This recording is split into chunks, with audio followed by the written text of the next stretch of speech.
बाबा नीम करौली महाराज जी का जीवन और उनके विचार भक्ति, प्रेम और सेवा का जीवंत उदाहरण हैं। महाराज जी के अनुसार प्रार्थना केवल शब्दों का समूह नहीं है, बल्कि ईश्वर के साथ आत्मा का एक गहरा और सीधा संवाद है।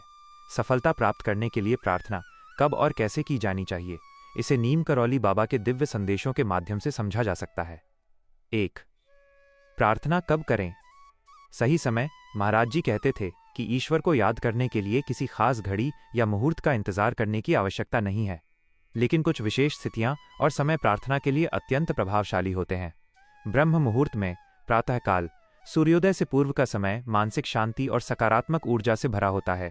इस समय मन में सांसारिक तनाव कम होता है, जिससे ईश्वर से जुड़ना आसान हो जाता है। संकट और असफलता के समय जब जीवन में कठिनाइयां आएं, तब निराश होने की जगह प्रार्थना करें। महाराज जी के अनुसार विपत्ति ही व्यक्ति को ईश्वर के सबसे करीब लाती है। सफलता और खुशी के क्षणों में अक्सर लोग केवल दुख में प्रार्थना करते हैं। बाबा जी का मानना था कि जब आपको सफलता मिले तब कृतज्ञता थैंकफुलनेस व्यक्त करने के लिए प्रार्थना अवश्य करनी चाहिए। हर पल निरंतर स्मरण। महाराज जी का मूल मंत्र था कि काम करते हुए भी मन ही मन प्रभु का नाम जपते रहना चाहिए। सांसारिक कर्तव्यों को निभाते हुए भी ईश्वर का ध्यान ही सच्ची प्रार्थना है। 2. प्रार्थना कैसे करें? सही तरीका। प्रवाह में कहे गए लंबे चौड़े मंत्रों से अधिक महत्वपूर्ण आपकी भावना है। बाबा नीम करौली के अनुसार प्रार्थना करने का सही तरीका निम्नलिखित है। निश्चल और निस्वार्थ भाव से बाबा जी कहते थे कि ईश्वर छलावा नहीं, केवल आपका सच्चा हृदय देखता है। प्रार्थना में कोई दिखावा या बनावटीपन नहीं होना चाहिए। जिस प्रकार एक छोटा बच्चा निष्पाप मन से अपनी माँ से मांगता है, उसी सरलता से ईश्वर के सामने अपने मन को खोलकर रख दें।